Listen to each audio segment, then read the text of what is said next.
అమరావతి రాజ్యాన్ని విజయసేనుడు అనే రాజు పరిపాలించేవాడు. అతని మంత్రి పేరు సుబుద్ధి. ఒకరోజు విజయసేన రాజుగారికి నిద్రలో ఒక కల వచ్చింది. ఆ కలలో ఒక అద్భుతమైన భవనం నేల మీద ఆనకుండా గాలిలో తేలుతున్నట్లు కనిపించింది.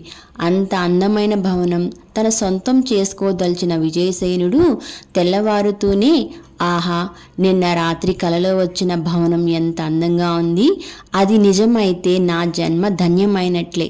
ఇలాంటి అద్భుతాలు కలలోనే జరుగుతాయి కాబోలు.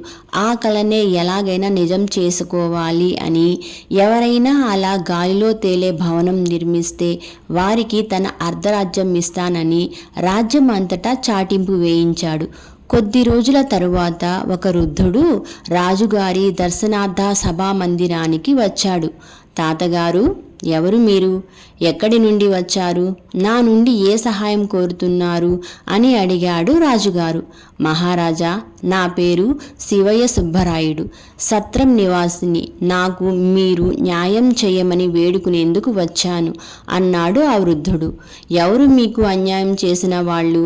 చెప్పండి, వాళ్ళు ఎంతటి వాళ్ళైనా నేను శిక్షిస్తాను అన్నాడు రాజుగారు. మహాప్రభు, నాకు అన్యాయం చేసింది తమరే. నిన్న రాత్రి మా ఇంట్లో చొరబడి నా సొత్తు అంతా మీ భటులతో కలిసి దోచుకెళ్లారు అన్నాడు వృద్ధుడు. నీకేమైనా పిచ్చి పట్టిందా? అసలు మతుండే మాట్లాడుతున్నావా? ఎదురుగా ఎవరున్నారో తెలుస్తుందా? నేనే 10 మందికి దానాలు చేసేవాడను, దేశానికి రాజును.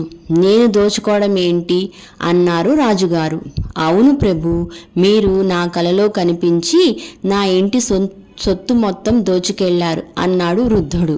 కలలు నిజమవుతాయా? అమాయకుడిలా ఉన్నావు. ఇలా ఎక్కడైనా విన్నామా, చూసామా? నేను తలుచుకుంటే నీకు ఏ శిక్షనైనా విధించగలను.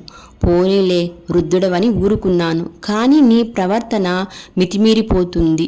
ఇప్పటికైనా నీ తప్పు తెలుసుకొని నీ ప్రవర్తన మార్చుకొని నన్ను క్షమాపణలు అడుగు. వృద్ధుడవన్న జాలితో క్షమాభిక్ష పెడతాను అన్నాడు రాజుగారు.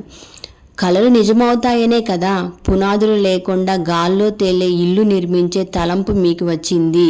అలాంటప్పుడు నా కల ఎందుకు నిజం కాదు అన్నాడు వృద్ధుడు.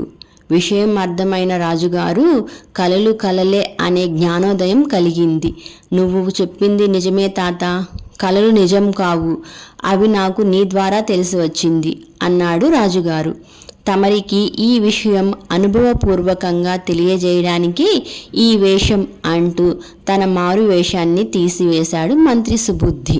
మంత్రి తెలివితేటలకు రాజ్యసభలోని వారందరూ నవ్వుకున్నారు, ఆనందించారు.